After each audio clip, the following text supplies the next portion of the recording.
Pagsawalan ng ating CCM, FBI, Central Communication Network Incorporated, pagsunod sa komunikasyon ng neutralidad, pagtupad sa paghatid ng balita, pagkawalang kinikilingan, CCM News Filipino News Channel TV 83.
Magandang hapon, Luzon, Visayas at Mindanao.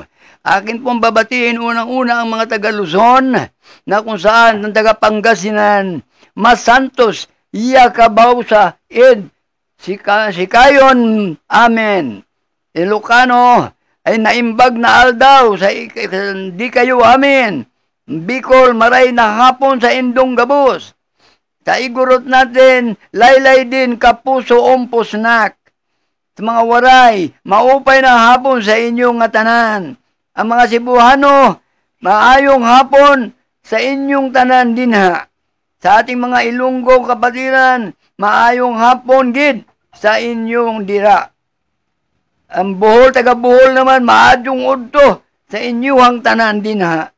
Ang taga Zamboanga at Cavite ay buenos dias, amigo, amiga. Sa mga Maranawan, mapiya malulam imanto sa mga paggari ko na mga Maranawan.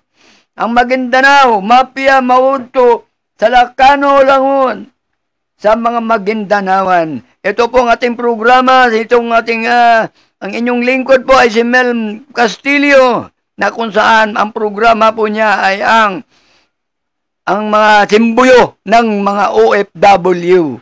Kaya kailangan po natin na malalaman natin ng mga OFW ngayon na kung saan man kayong dako ngayon sa ating bansa o sa ibang bansa man naroon. Ito po ngayon ang kailangan natin ay magkakaisa tayong mga OFW. Wala na dapat tayong, hindi na tayo dapat na umalis sa ating bansa. Napakayaman ng bansa natin, pero tayo nagkanda hirap-hirap. Naiwanan natin ang ating mga pamilya para lamang may taguyod natin sila sa ating mga anak natin na pag-aaral at ang mga pagkain ng ating pamilya. Ngayon, tayo pa ang nakapag-ambag ng ating bansa ng 38 billion US dollar a year. Nasaan ngayon ito? Nakatulong ba sa ating mga mahihirap? Ito ang binagtatakahan po natin dahil ang mga biktima po ng mga nakahirapan ay ang ating mga mamamayan ay umaabot po ng 55 million. Ito ang kanilang kinakawawa ng mga mamamayan. Doon, itong mga corrupt na elective local government units ay kunti lang sila, 40,179. Ngayon, mahiya naman kayo sa mga mga OFW, nagpakahirap sa ibang bansa, iniwan ang mga pamilya para lamang sa pagmamahal ng ating bayan at sa ating mga mamamayan. Nasaan ngayon ito? Ito ang kailangan namin ngayon. Kaya kailangan tayo mga kababayan na mga OFWs, saan man dako kayo naroroon, ayos na po ang ating organisasyon itinatag ko. Ang Kadampi. Ang Kadampi. Itong Kadampi ay kapisanan ng mga may magagandang adhikain ng mga datihan at aktibong manggagawang Pilipino. Yan po ang ibig sabihin ng Kadampi natin. Ngayon, meron din tayong dyaryo nito, ang Kadampi ng Katarungan. Ito po yung kahulugan po niya ng Kadampi ng sa dyaryo natin ay maano man yung ang kahulugan ay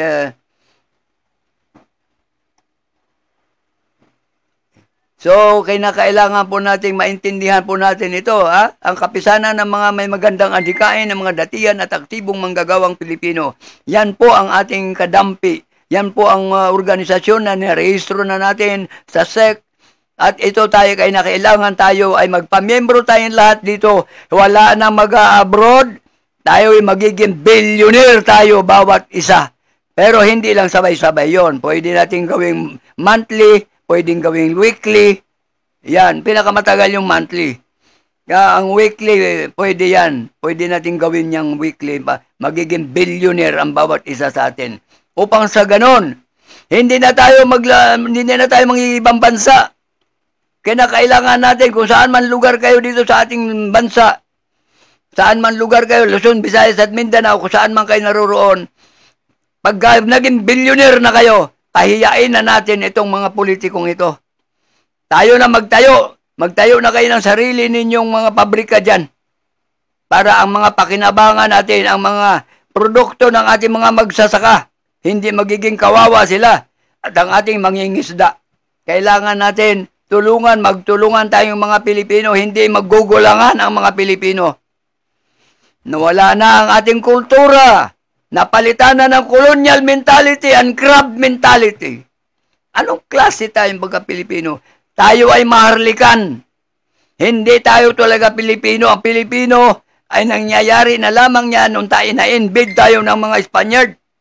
Dahil si King Philip II, yon ang ipinangalan ng ating bansa. Pinalitan yung Maharlika, pinalitan ng Philippines dahil siya ay King Philip II siya. Tingnan mo nga yan, pati ang mga lupain natin. Tinangayan lahat ng mga dokumento ng lupa. Kaya nga tuloy, nagsasamantala naman ang mga oligarko. Kawawa ang mga mahihirap dahil walang pambayad, dahil bayaran ang ating mga ahensya ng pamahalaan. Kawawa ang mga mahihirap, wala silang pambayad, kaya walang titulo ang lupain nila. Walang mother title. Kaya mga naglalagay sila ng titulo, mga piki po yan.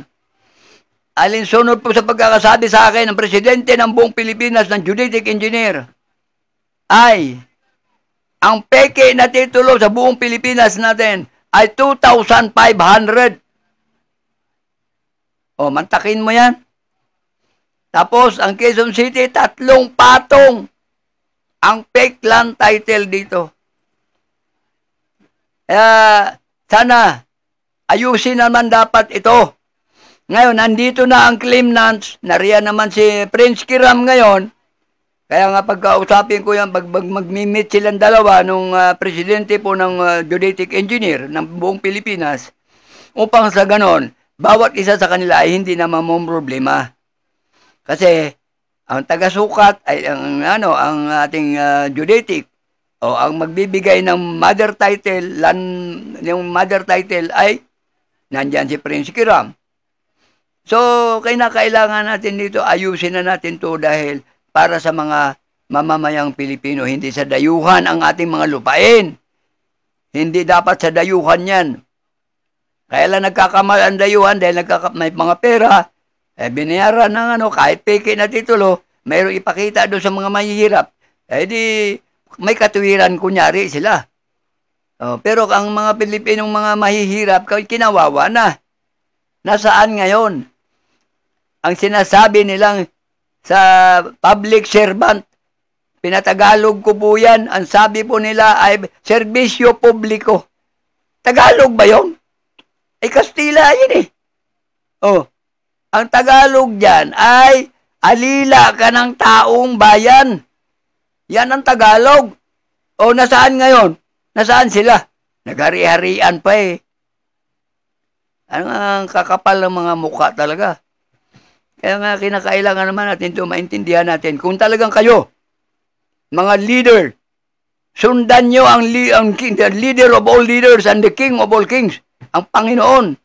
Sundan nyo dapat yung kanyang mga yapak. Ang kanyang mga alituntunin ay sinuway.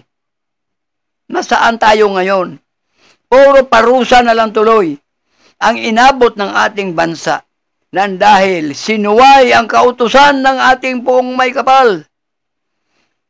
Mantikan mamatakin mo nga yan. Magsisipagbayad kayo ng buhis. Nagpapalibre ng buhis.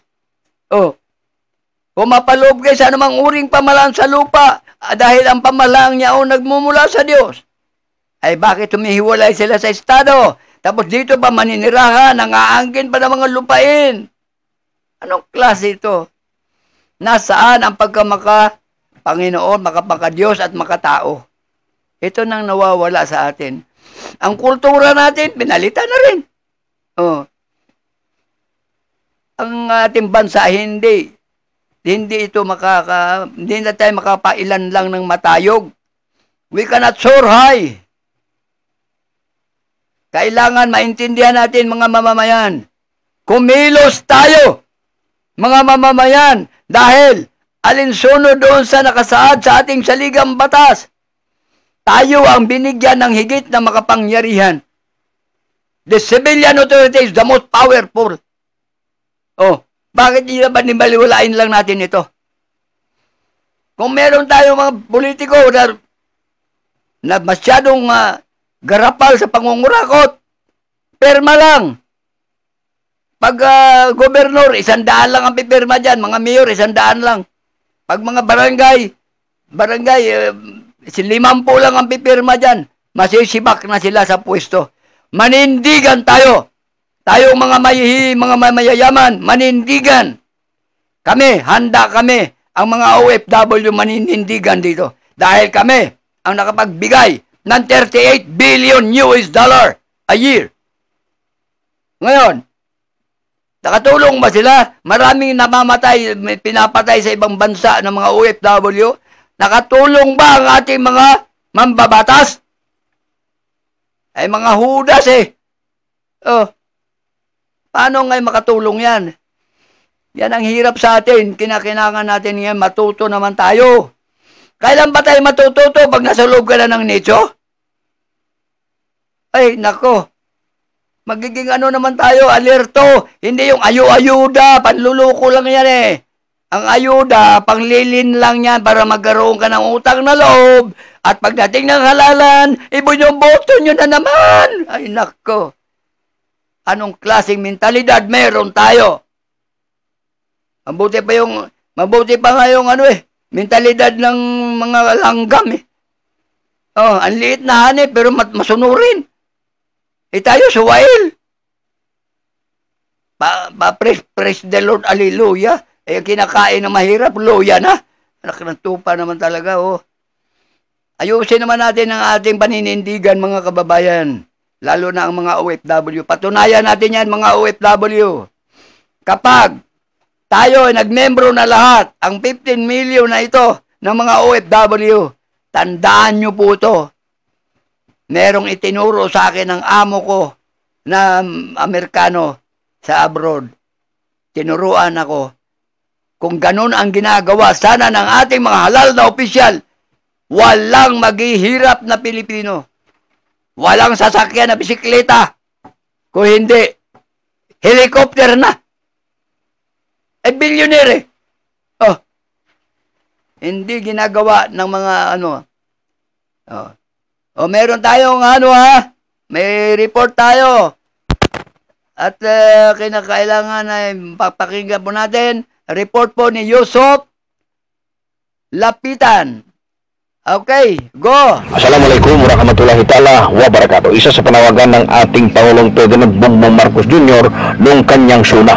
Siya ay nanawagan sa sambayan ng Pilipino na tayong lahat ay magkaisa, magkasundo at magkapit-bisig upang makaahon sa kahirapan ang bansang Pilipinas. Kaya naman po nanawagan ang mga kababayan nating nagmamahal kay Tatay Digong, nanawagan sa ating mahal na Pangulong Ferdinand Bongbong Marcos at sa lahat nating mga leader, mga kongresman at senador, naggumawa sila ng paraan upang maibalik na sa bansang Pilipinas ang ating dating Pangulo upang makapiling niya ang kanyang mga mahal sa buhay. Dahil nabahala na po ang ating mga kababayan dahil nga rin po sa mga balitang ating narinig na ang ating dating Pangulo ay ito'y nangayayat na sa piitan ng ICC.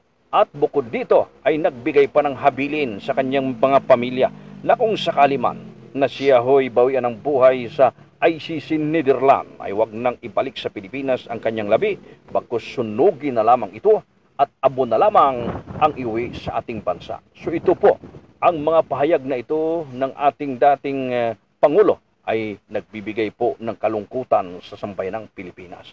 Kaya naman po inshallah ang panawagan ng ating Pangulong pagkakaisa, pagkakasundo at pagtutulungan ay lalo pa ito mapag-ibayo kung magawan ng paraan ng ating Pangulo na maibalik na dito sa bansa si Tatay Digong at kung kailangang litisin ay dito na lamang sa ating bansa.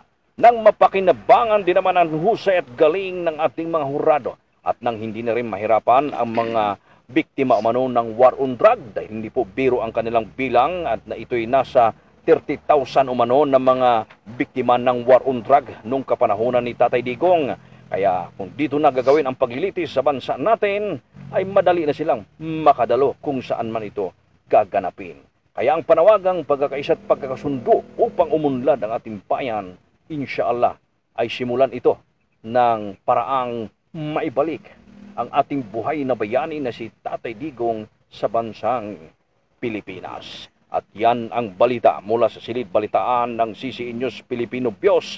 Ito ang inyong CCN Patrol, Yusop Lapitan, nag-uulat. Brother Yusop Lapitan, maraming salamat at maganda po yung balitang yan. At dapat sana ito tugunan ng maayos ng ating pamahalaan. Dahil totoo po yan, pag hindi tayo nagkakaisa, wala po mangyayari sa bansang ito. Bagamat, dito ko po natuklasan, nung ako po nag-abroad po, dito sa may Singapore, napunta ako dyan. Alam mo, sabi sa akin ng isang ekonomistang babae doon, akala niya ako ay hindi Pilipino, akala niya ako ay isang Meksikano. Nung malaman niya na ako'y Pilipino, hindi pa rin maniniwala, binigay ko yung passport. Pero ang sabi niya, yung pinakamaganda doon, yung mahalaga yung sinasabi niya sa akin. Okay, assuming that you are a Filipino, don't you know that your country is one of the richest country in the whole world? Really, ma'am? Yeah. While our country, even a single mineral, we have none here. But look at our country. Why we are rich now? Doon ako natauhan. Yung tinanong ko siya, what your government did in your country that you became a rich country now? Our government just only using the knowledge, ability, the capability of our constituents. Tingnan mo nga yan, napakasimple lang. Tapos pahirap-hirapan pa rito mga mamamayan. Anong klase ng mga mambabatas, mga hudas? Ay nako, grabe naman kayo. Nakakatulog kayo ng mahimbing na maraming nagsisigawan parang putuloy ng kambing. Ang mga maralitang mamamayan, wala na. Sabi nga, praise the Lord, hallelujah. Ang kinakain na nila, hallelujah. Naghihirap na. Ang kapal ng mga mukha ninyo naman. Naghahawak kayo ng mga malalaking pera na dahil sa mga mamamayan. Pagkatapos ngayon, inyo lamang pababayaan, ay lintik ang abutin ninyo talaga. Pag nagkaisa ang taong bayan ng mga mahihirap, ay wag ko lang kayo kung saan kayo mapupunta. Ay wag niyong galitin ang mga mamamayan. Kailangan nyo pagyamanin. Huwag niyong gagalitin. Grabe kayo, hindi namin kayo tatantanan. Kaming mga OFW, handa kaming maninindigan. Patay kung patay kami. Handa kami. Kung ayaw niyong makinig, ang aming mga sinasabi, ang katotohanan ay katotohanan. Hindi po pwede yung tayo magkasinungalingan. Katotohanan ay katotohanan. Kailangan natin magkaisa na sinasabi magkakaisa. Paano tayo na magkakaisa? Nagkakalat-kalat na tayo. Ano yon? Kinakailangan natin ngayon. Kayong mga mambabatas, dapat naman, pakinggan nyo ang report ni Yusuf Lapitan. Napakaganda naman yon ang layunin ng ating dating Pangulo. Ngayon, kailangan natin dito, hindi solusyon po yan ang ginagawa ninyo sa kanya. Solusyon ba yan? Konsumisyon yan hindi solusyon, konsumisyon ang ginawa ninyo. Anong klaseng leader kayo? May Panginoon ba kayo? Palagay ko, 3 na kasi ang kalaban ngayon ng ating good Lord. Gusto nyo malaman? Ang kalaban ngayon ng good Lord, 3. Satan Lord, Gambling Lord, at saka Drug Lord. Yan. Yan ang kalaban ngayon. Ano masasabi ninyo? Ayusin ninyo. Mga kamote kayo ayusin ninyo. Dahil pag nabuisit na mga mamamayan, tuliin kayo ulit. Huwag kayong ganyan. Ang sabi nga, kung ako'y tagurian, ako'y isang maliit na hanip na langgam. Huwag nyo namang apak-apakan ang maliit na hanip na langgam. Kasi kahit anong laki ng inyong katauhan, kapag gumanti ng kagat yan, ang maliit na hanip na langgam, mararamdaman ninyo ang hapdi ng kagat niyan. Kaya nga ayusin ninyo. Okay. May patalastat pa tayo, Okay, babalik lang mamaya ang ating programang Simbuyo ng OFW ng CCN News Filipino Views.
Sa wala ng ating CCN, FBI, Central Communication Network Incorporated, pagsunod sa komunikasyon ng neutralidad, pagtupad sa paghatid ng balita, pagkawalang kinikilingan, CCN News Filipino Views Channel TV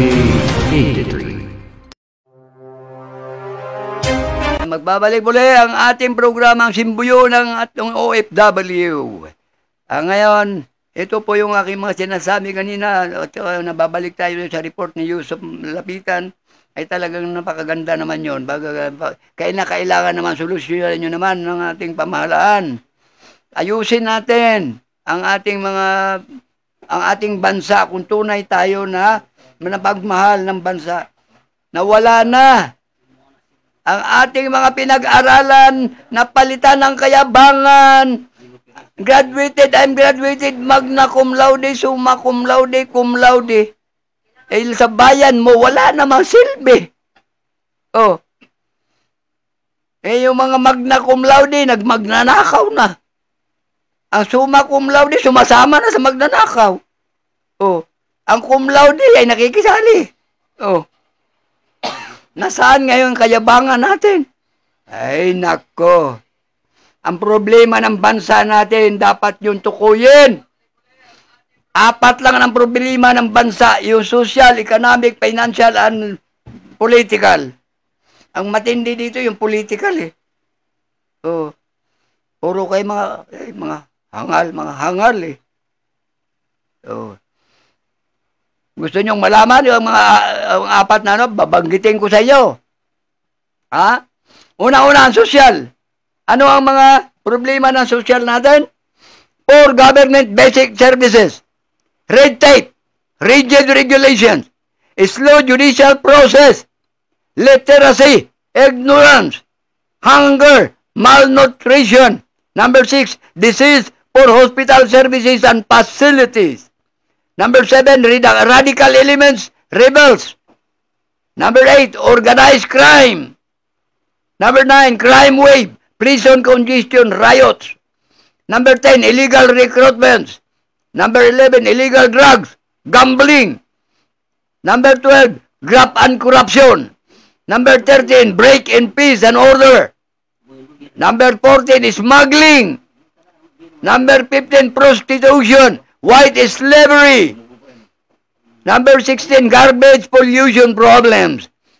Number 17, squatter beggar problems. Number 18, military discontent abuses. Number 19, police brutality, rackets. Number 20, broken homes and families. Number 21 is vices and immorality. Tingnan mo nga yan. Hindi nyo nakita ito? Mga bambabatas kayo, mga hudas kayo. Ha? May Diyos ba kayo? Oh, sa economics natin, kung wala kaming mga OFW, tapos na sana ang bansang ito. Kami lamang ang nagsalbar sa ating ekonomiya ng bansa. Ha? Unang-una, unemployment, layoff. Number 2, underemployment. Number 3, deflation, inflation. Number 4, poverty, misery. Number 5, underproduction. Number 6, slow supply product. Number 7, increasing demands. Number 8, little export. Number 9, import liberalization. Number 10, dollar sorting. Tama yung mga dolyar namin, ginagawa pang negosyo ng mga lintik talaga. Number 11, low GNP growth. Number 12, serious emergency problems. Number 13, little tenant problems. Number 14, land reforms delay, defect. Number 15, national disasters. Number 16, drought, floods, and pest. Yan, ma'am. Number 17, austerity, thriftiness. Number 18, population explosion. Number 19, idle hands, mind, land, and plants. Kaya nagkadahirap ngayon sa mga bigas. And number 24, unfavorable balance of trade. Number 21, keen international business competition. Number 22, inadequate transportation, communication facilities. Number 23, subpar infrastructures. Number 24, illegal logging, fishing, quarrying, and mining. Tingnan mo nga yan. Hindi nyo nakikita ito. Anong klase kayo namumuno? Sa financial. Pangatlo natin, problema. Financial, number 1, no income, low income, rising low price, excessive taxes. Number 5, high interest rates. Number 6, overdue foreign debt. Number 7, large domestic debt. Number 8, delinquent private loans. Number 9, little foreign investments. Number 10, low foreign reserves. Number 11, deficit budget. Number 12 is low foreign investment. Number 13, unstable balance of payments. Number 14, rampant tax evaders. Number 15, bad debts and bad taxes. Yung back taxes natin. Number 16, declining overseas remittances. Yun ang aming mga binagkaloob dito. Nasaan ngayon ito? Lack of fund. Number 17, lack of fund, tight credit. Number 18, high cost of living, high cost of dying, high cost of education, loss of US-based rentals. Tingnan mo nga yan, libre dapat sa pagpaaral ang mga anak ng mahihirap sa kolehiyo. Pero anong ginawa ninyo? Ay nako, kayong mga senador, 1.3 billion ang isa. Ang mga 300 mahigit na congressman, 160 million ang isa. Paano yung mga gobernador, mga mayor? Ang titindi nun, pati mga barangay. Oh, kaya nga malapit na magkaroon ng sungay ang mga mamamayan. Pag nagkaroon na ng sungay ang mamamayan, sungagin talaga kayo. Oh, ayusin nyo. Yan mo ha? Oh, political. Itong huling-huli, pang-apat na ito. Unang number 1 ng political, vote buying, selling. Oh, number 2, overspending, campaigning. Number 3, gold, guns, and guns. Gumagamit ng mga tatantado. Number 4, certain misguided leaders. Number 5, political terrorism, harassment. Yan ang ginagawa ng mga tarantado. Number 6, fraudulent counting of votes. Talaga, tinarantado rin pati pagbilang. Oh, number 7, fraudulent candidate names. Ang pangalan ng kandidato nakalagay, ang kayang binabanggit ay ang kalaban. Nak ng pating naman. Anong klase? Oh. Ngayon, yung slow canvassing results return. Number 9, fraudulent results transmittal. Binabago nila. Ha? Nakipagsabuatan din yata itong kumilik. Kasi kumukulik. Kayo kumilik, ang gagaling nyo, mga abogado kayo, pero kumukulik. Ha? Ang batas ninyo, bawal magpahuli, mahulihin ang pagdating ng halalan. Pero nangyari sa aming barangay, may pinahuli.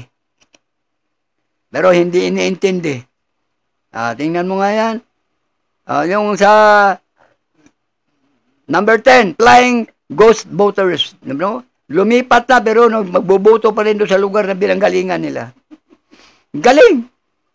Number 11, irregular votes list. O, sabi mo, pinapalitan nyo. Ang buhay hindi makaboto, pero yung patay nakakaboto.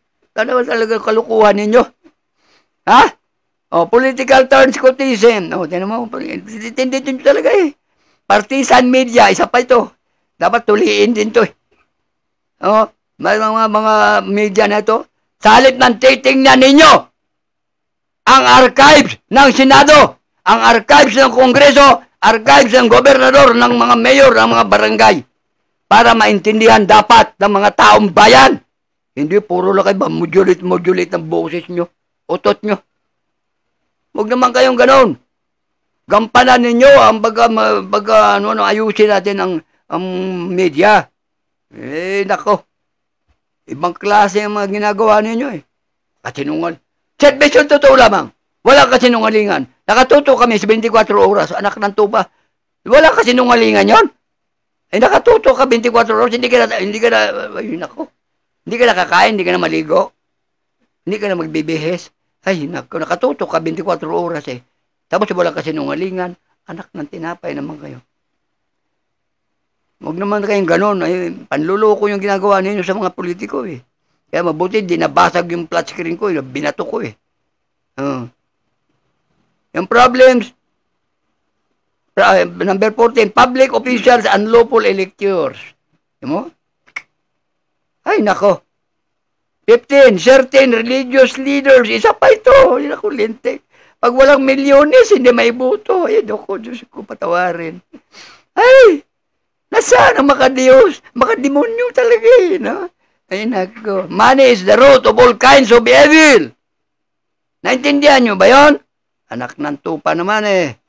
Number 16, illegal dirty campaign acts. O, tamo.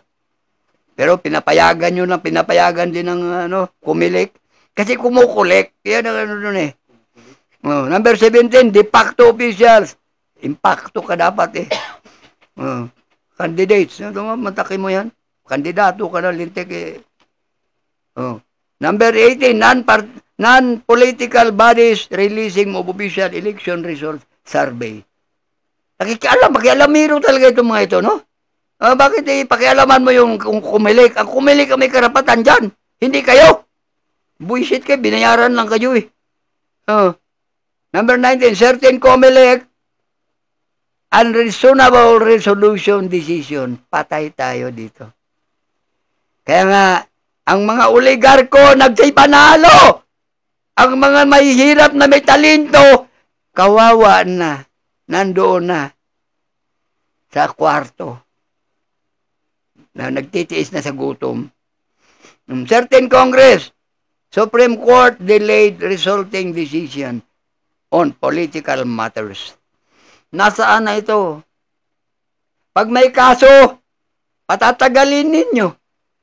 Para lang magkapera ang mga abogado. Anak na tupa naman. 21, unlawful electioneering. Yan o. Tapos, nandito ang pinakahuli. Pinakamagaling. Ang narco-politics. Grabe. Hey! Pahingi naman ng narko nyo. Pambira naman eh. Para isampal ko sa inyo yan. Pambira kayo. Ito yung leaders natin, ha? Malinaw. Pakinggan yung mabuti. Our leaders are failure to apathy, to democratize coin, failure to integrate trades actors into peace process, lack of political will, wrong perspective on development. Kaya kayo nakakapagnakaw dahil dito kayo. Membro pala kayo rito eh. Grabe kayo. Mahiya naman kayo sa mga mamamayang mahirap. Kayo kayang pakainin ng mga kinakain ng mga mahihirap. Masaya kaya kayo? Kung masaya kayo, sige sumabay na kayo pagkain sa amin. Makulutoy kayo eh. Wala yung leadership ninyo, wala eh. Kaya hindi kayo marunong mag-lead ang inyong dahil hindi nyo naintindihan the genuine meaning of the word leadership and the word leader. So that is the reason why you cannot lead properly. Yan ang problema.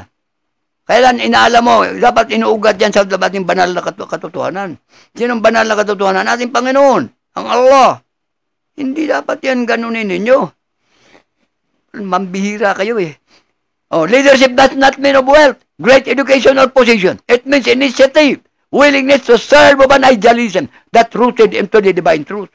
Ang liderado hindi nangahulugan ng kayamanan. Hindi nangahulugan ng mataas ang pinag-aralan. O posisyon sa lipunan. Kung hindi, post ka ng inisyatiba o kaparaanan na inuugat mo sa banal na katotohanan. Sino banal na katotohanan? Dahil ang Diyos. Iba naman ang Diyos nyo kasi, kaya yun naman problema natin. Satan Diyos kayo. Satan Lord na yun inyo. Tapos mayroon pang gambling Lord, tapos drug Lord. Aray, grabe. Kawawa na ang good Lord. Di ba? Ay, ng pating talaga. Kaya tayo mga OFW, manindigan po tayo. Huwag kayong matakot. Ako, hindi ako matatakot. Patay kung patay. Hindi ako matatakot. Bakit matatakot? Hindi baguhin nila yung saligang batas. Nakalagay doon eh. The civilian authority is the most powerful. Over and selective official, military, and policemen. Ay ba't hindi tayo maninindigan doon? Sila ang nagsulat niyan. Sila ang nagpasa. Tapos ngayon, magbinay, basa lang tayo. Ay, nako. Ayusin natin mga mamamayan. Ito ng pagkakataon. Kailangan matutunan naman natin. Matututo na tayo. Kinakailangan natin. Okay. May report ulit? Okay. Okay, may report namin ulit si Yusuf Lapitan. Okay, go ahead, Yusuf. Assalamualaikum warahmatullahi ta'ala wabarakatuh. Nakakabahala na ang mga napapanood nating balita sa social media. Lalo na itong malakas na lindol na tumama sa bansang Russia. Ating nasaksihan kung gaano kalakas ang lindol at gaano karaming ari-arian buhay ang nawasak. Ganun din naman, nagdulot ito ng maraming tsunami sa iba't ibang lugar. Kaya naman ang sambayanang Pilipinas ay patuloy ang naramdamang pagkakabahala dahil matagal na ring pinaalaala ng PBOX na maaari ding makaranas anumang oras, anumang panahon at anumang pagkakataon ang bansang Pilipinas ay makaranas din ng malakas na lindol at ayon sa kanila ay marami ding mga gusali at buhay na masasayang kung tatama sa Pilipinas ang the big one. Kaya tayo nanawagan ngayon sa mga kapatiran nating mga Muslim na may kakayahan sa bansang Pilipinas. Kayo mga bilyonaryong mga Muslim, kailan pa kayo kumilos? Kailan pa kayo gumamit ng inyong kayamanan at suportahan ang ating mga ulama, mga ustad at mga duat upang sila'y makapag-ikot na sa lahat ng sulok ng bansang Pilipinas, makapagsagawa ng dawa-galugad sa lugar ng ating mga kababayan upang maipaunawa ang katuruan ng pananampalatayang Islam. Nang sa gayon, darating man ang araw ng paghukom at tayo lahat ay harap kay Allah Subhanahu wa Ta'ala, ay hindi tayo masisisi ng ating mga kabayang Pilipino dahil nagawa natin bilang mga Muslim ang ating responsibilidad na ipaunawa natin ang pananampalatayang Islam. At yan ang balita mula dito sa Silid Balitaan ng CCN News Filipino Pios. Ito ang yung CCN Patrol, Yusuf Lapitan, nag-uulat. Sukran jazilan. Okay, yan yung report po ng ating reporter po natin na si Yusuf Lapitan. Yan po ang ating ng Muslim affair. Ngayon, sana mag-ayos naman tayong mga sana nandoon kayo sana sa Russia, kayong mga mababatas. Para kayo ang malindol, lintik kayo Puro na lang kayo Wala na kayong ginawa dyan sa Senado, kundi magbangayan. Sa Kongreso, ganun din. Anong klase? Ang pag-aralan niyo kahirapan ng mga mamamayan, paano ang solusyonan? Bullshit kayo makakaasar kayo Puro na lang kayo anong bangayan ng bangayan. Salip ng pag-uusapan ninyo kung paano ang solusyonan natin ang kahirapan.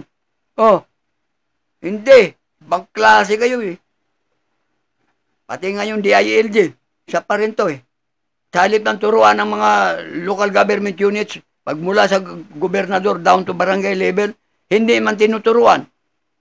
Tapos, laki na pa ng sahod ninyo. Pa-aircon pa kayo. Hey! Ay, mga mahihirap, nagbilag sa init, lalo na mga magsasaka. At ang mangingisda natin. Nakatulong kayo? Nako. Tinutulungan nyo lang yata mga chicks nyo ayusin naman natin itong bansa natin kung tunay tayo nagmamahal sa ating bayan at sa mamamayan. Kung meron tayong sinasabing, meron tayong Panginoon sa ating buhay, isasagawa natin ang ginagampanan ng ating Panginoon. Binuhay nga ang patay Ayan ang hindi kakayanin ninyo. Pero yung pagyamanin, ang mga mahihirap, kaya nyo yan. Papalitan na, mapapakita ko sa inyo, pag nagmembro lahat ang mga OFW sa akin, sa grupo namin, sa aming organization, patunayan ko sa inyo yan, kung paano naging billionaire ang bawat isa sa amin. Lintik kayo wala kayong iniisip kundi yan punta ako abroad, lintik, puro ko na lang kayo abroad, bili ng magandang sasakyan. Tingnan nyo naman, basahin nyo naman yung 8 norms of conduct at saka yung 16 code of ethics. Anak ng tatay naman kayo Kinakalimutan nyo na yan. Dahil nag-graduate kayo na magna cum laude, magnanakaw na kayo nintindi. Pag nanakaw na lang ang inyong iniintindi, hindi na magna cum laude. Nako. So, kinakailangan tayo ngayon. Mga OFW, ako'y nananawagan po sa inyo kung saan man dako kayo naroroon. kinakailangan na po natin magkaisa tayo. Magmembro tayo, meron ng mga form nito, may ano ko naman sa inyo ito, ano ko lang sa, pag nakikita kayo, inaantay ko lang yung magandang pagkakagawa ng mga, natin yung logo. Kasi kailangan natin yun eh. Ngayon, pagka oras na naging membro kayo, kahit umuwi na kayo, hindi na kayo babalik. Basta nakapag-membro na kayo. Yung ating membership fee, yun ang gagamitin natin. Paikutin lang yan. Yan ang tinuro sa akin, putang galing pala. Maging billionaire tayo. Pwedeng weekly, pwedeng monthly. Pero kailangan weekly na kasi 15 million tayo eh. Pag yan, patutunayan natin yan. Para wala nang mukha iharap sa atin. Pag nagkakaroon ng kandidatura, mangungumusta na naman, kakamay-kamay naman sa atin. Ayan, banata natin yan. Nagawa nyo ba yung ginawa namin? Yan, ipamumukha natin sa kanila yan. Kaya, pasikapin natin na magmembro tayong lahat po dito sa ating organization na Kadampi. Yung kapisanan ng may magandang adhikain ng mga datihan at aktibong manggagawang Pilipino mula sa iba't ibang bansa. Yan yung Kadampi. Kaya, na kailangan natin ngayon magkakaisa na, mayroon tayong sariling dyaryo din.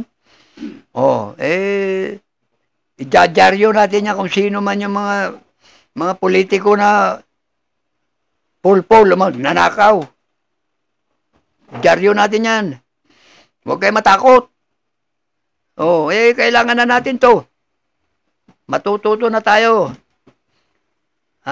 Okay. Merong panbagong report si ating kapatid, si Yusop Lapitan. Okay, go ahead, Yusop. Assalamualaikum warahmatullahi ta'ala wabarakatuh. Bilang Lala Movers ay atin nang naiikot ang Kamaynilaan at karatig lugar. Ating nasaksihan ang nagagandahang mga gusali, mga tahanan, mga komunidad na ubod ng ganda. Ngunit sa kabila ng ito ay marami pa rin tayong nakikitang mga kababayang nakatira sa tabing ilog, tabing sapa at sa ilalim ng tulay. Ito ang nakakalungkot mga kapatid at mga kababayan. At mga squatter na ating mga kababayan na halos wala nang matirikan ng kanilang mga tahanan. Sa kabila ng lahat na ang kalupaan ay likha ng dakilang may kapal, kaloob para sa lahat ng kanyang mga nilikha, tao man, hayop at iba pang mga nilalang. Ngunit dahil sa mga kababayan nating sakim at gahaman, marami ngayong walang matitirikang lupa ng kanilang kabahayan. Kailan pa kaya magwawakas ang kanilang paging gahaman at hindi na natin masasakyan at maririnig na ang mga Pilipino ay naging squatter sa sarili niyang bansa. At yan ang balita mula sa silid balitaan ng Muslim Media Patrol Philippines. Ito ang inyong Muslim Patrol, Yusop Lapitan, nag-uulat. Jazilan, Yusop. Brother Yusop, Tukran Jazilan. Okay, yun yung mga kababayan, yung ating nagre-report sa atin na napakasipag po mag-report dahil yun ay katotohanan yung kanyang totoo po yung kanyang nakikita na yun. Katotohanan po yan. Wala pong kasinungalingan yan. Kaya, ang kailangan natin ngayon, magkaisa tayo mga Pilipino. Huwag na tayong mag-iinggitan, huwag na tayong magsisiraan, huwag na tayong mag-awayan. Magmamahalan ang kailangan natin. Kinakailangan natin magdadamayan. Wala na yung ating kultura kasing ganun eh. Yung bayanihan, pagdadamayan, magtutulungan, pagmamahalan, nawala na. Napupunta na doon sa sugalan, inuman. Yan eh. Grabe.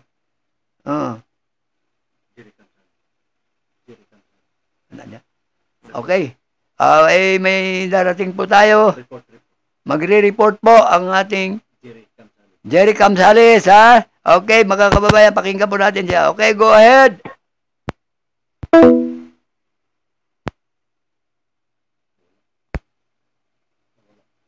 Nawala? Okay, balikan natin ulit. Kasi may magandang i-report yun eh. Okay. Sige, antabayan na lang natin. Baga makakabalik siya ulit. Para na ano lang eh, ang connection eh. Okay. Kapag mababalikan natin mga kababayan, para maganda yung report na yon. at ang para naintindihan natin kung ano na ang ating kalagayan ng ating bansa rin, kinakailangan natin kasi maintindihan natin to eh. Hindi yung basta lamang tayo nakikinig lang sa sa mga television na yan. Ha? Okay. Oh, welcome, Kamsali. Okay. Go ahead. Hello. Ito ang balita. Mayor at Vice Mayor sa Mama pinangunahan ng informasyon drive laban sa illegal na droga July 31, 2025. Sa utos ni na Mayor Dato Victor Samama Alhaj at Vice Mayor Attorney Omar Samama sinimulan ngayong Huwebes ang demolition ng mga hinihinalang drug din sa Barangay Poblasyon at Barangay Kangwan. Dato Piang, kasabay nito ang isinagawang informasyon drive na pinangunahan ng LGU katuwang ang PNP, Armed Forces of the Philippines at PDEA. Ibahin ang mga lugar na pinag-iinalangkugan ng illegal na droga, magbigay babala o magbigay babala sa mga residente ukol sa mga gawaing labag sa batas, hinihikayatin o hinihikayat ang komunidad na makipagtulungan sa pagsugpo sa droga. Sinisinimir sa Mama ang paglaganap ng Shabu sa siri ng nakawan sa bayan, mahinahon nilang hinikayat ang mamamayan tumigil sa pagbibenta na at paggamit ng droga. Binalaan ang mga patuloy na sangkot sa susunod ay may paglalagyan na. Tuloy-tuloy ang kampanya ng LGU Dato Piang laban sa illegal na droga at krimen. Lilibutin ang buong bayan upang palakasin ang awareness at operasyon ng bawat barangay. Ito rin GCN News, Jerry Kamsali, 626 nagulat sa GCN News, Filipino Views. Dalaman. Okay, yun yung mga report. Tingnan mo. O, kaya pag hindi tayo magbabaliwala lang tayo mga mamayan, lalo maglalaganap yung kawalanghiyaan na yan. Kasi ang mga addict tayo, kung anong maisip niyan, sige mayroon na tayong 4 na minuto na lang na natin, babatiin ko na lamang yung mga kaibigan. Tsaka si Paring Boy Balwig, tsaka si Doc Papin, tsaka yung si Madam Imelda Papin na nandyan ngayon sa PCSO, at yung kanyang mga kapatid na mga engineer, dalawa yun at saka yung kanyang kapatid na babae din na may 3 kasi yan yung panganay nila, tsaka yung bunso. Hindi ko matanda yung pangalan lang nun pero yung isa magaling din ang boses nun yung kumandidato ng pagka-councilor, kaya lang hindi lang pinalad na dahil nga ang mga botante natin ay mukhang pera. Kaya yan ang problema. Kaya nga pag puro na lang problema, ang problema na lang. Kasi wala na. Binagbayad na bayad na sila Tapos paano ngayon sila magreklamo? Binayaran na kita. Wala silang magagawa ngayon. Kaya kailangan natin dito. Ang tunay na kahulugan ng politika ay hindi pera-pera. Ang politika ay merito yan. Kinakailangan dyan alamin ang anong kanyang kagalingan, kaalaman, karunungan, kahusayan para mamumuno sa ating bayan. Dapat yan, hindi yung magkano mabigayan. Anak ng tupa naman talaga Nang mangyayari ba, binigyan ka ng 500 o 1,000, abot ba ng 3 taon yun? Makapagpaaral ba yun ng mga apo, anak? Makapagbili ba kayo ng sapatos, tinilas, medyas, mga brief, mga panty? Dapat isipin nyo naman na ang pera yan ay isang sanhi ng kawalanghiyaan yan, kademonyuhan. Pero bagamat kailangan natin, pangalawang pangangailangan natin, secondary needs of a certain human being, the money. Ang unahin natin ang Diyos. Ang Panginoon ang unahin natin, ang Allah. Kasi siya ang nagbigay ng buhay eh. Oh, yung politiko, nagbigay lang ng pera sa'yo. Anuhan mo na. Ay, nakaw. Wala tayong mangyayari sa ating bansa yan pag ganyan ang gagawin natin sa mga hayop ng mga politikong ito. Kailangan natin alamin. Oh, pag tanungin mo lang yan kung anong tunay na kahulugan ng salitang liderato, salitang leader eh. Pag pumalpak sila dyan, wag nang iboto. Dahil wala talagang gagawin yun eh. Oh, kung may magagawa sila, alamin nila yan ang tunay na kahulugan yan para magawa nila. Oh, sige nga, paano ka magdadrive ka, hindi mo inaalam yung mga traffic rules and regulation. Oh, magagawa mo kayang maiwasan mo yung hindi ka mahuli. Lagi kang huli ng huli. Oh, ganun din ang mamamayan. Lagi lang nasa kahirapan na lang. Oh, kayo, nagsiyaman. Hay, galing nyo. Ang galing nyo tuliin talaga. Oh. Ang mga mayayaman ang mga mamamayan na bumuto sa inyo, nagkanda hirap-hirap na. Kayo, nagpayaman pa na ang payaman. Ginagawa nyo ng negosyo ang mga ang politika eh. Hanip kayo. Kaya, wala yung mga mamamayan, tayong mga butante, wag naman tayong magpapadala kaagad doon sa pera. Mayroon dyan ang milyones na pundo para gamitin ninyo sa matugunan ang kahirapan. Hindi nila ginagampanan yan. Subukan nyo lang ako at ang grupo ko pagdating ng halalan ng itong Disyembre 1. Tangkilikin nyo lang ang grupo ko. Patutunayan ko sa inyo yan. Papugot ang ulo ko kapag na may naghihirap pa sa barangay na yan. Kailangan natin maging seryoso tayo. Para ang ating barangay, maliit na barangay lang yan. Pinakamaliit yan sa buong Quezon City. Sa 142 barangays in the whole Quezon City. Pinakamaliit lang yan. Pero patutunayan natin yan. Mapapahiya ang malawak na barangay sa maliit na barangay na yan. Patutunayan natin yan. Magkaisa tayo. Tangkilikin nyo lang ang grupo ko ng Mel Castillo. Tangkilikin nyo lang yan. Okay? So, 3 minuto na lang ang ating nalalabi.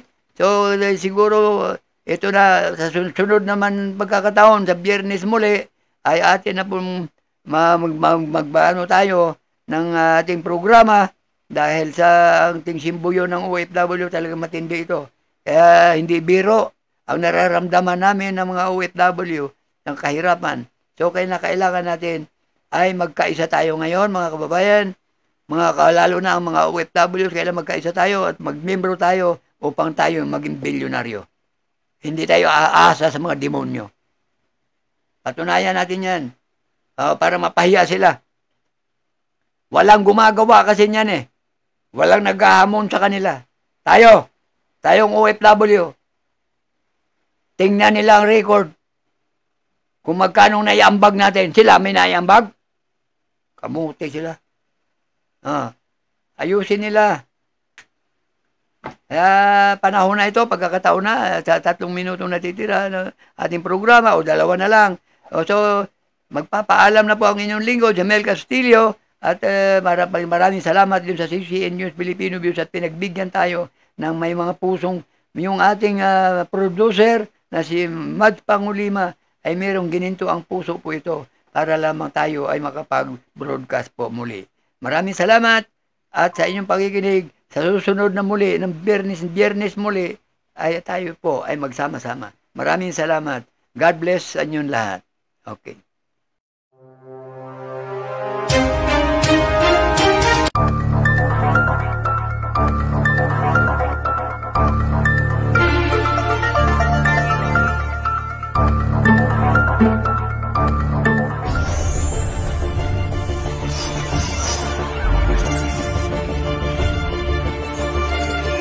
Sawela ng ating CCN, FBI, Central Communication Network Incorporated. Pagsunod sa komunikasyon ng neutralidad, pagtupat sa paghatid ng balita, pagkawalang kinikilingan. CCN News Filipino Views Channel TV 83.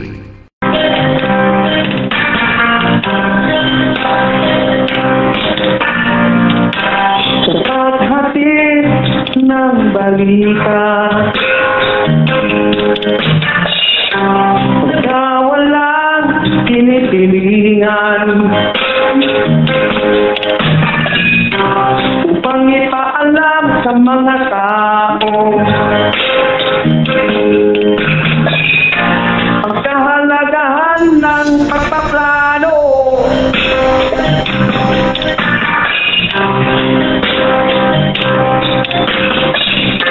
Ang magunat kinakailangan, ang pagpaplano pinabalangka, upang mabuhay ang kanilang mithiin, ang kanilang rekomendasyon. Dahil aking kaalaman ay pagtibayin sa pagtitiwala.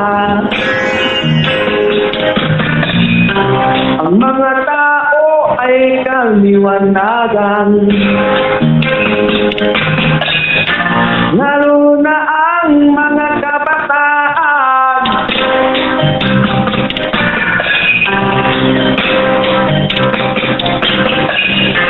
Ang pagpaplano sa ating bansa, sa unlaran sa pagbalangkas, mga plano pagpapaunlad, ang CCN makatuwiran.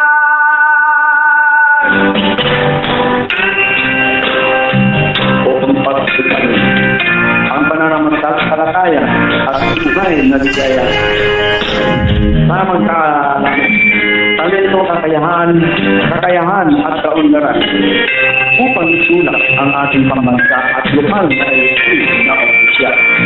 Bilang mga Pilipino ay silang mga pinuno, wala silang nakaslo na dalhin ang kaso nito sa Kongreso.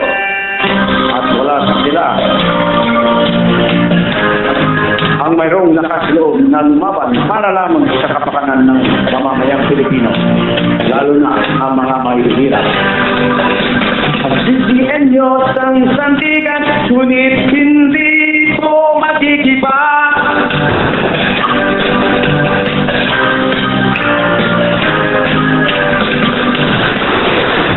Servisyo ay number 1, tandaan. Tayong lahat magkaisa.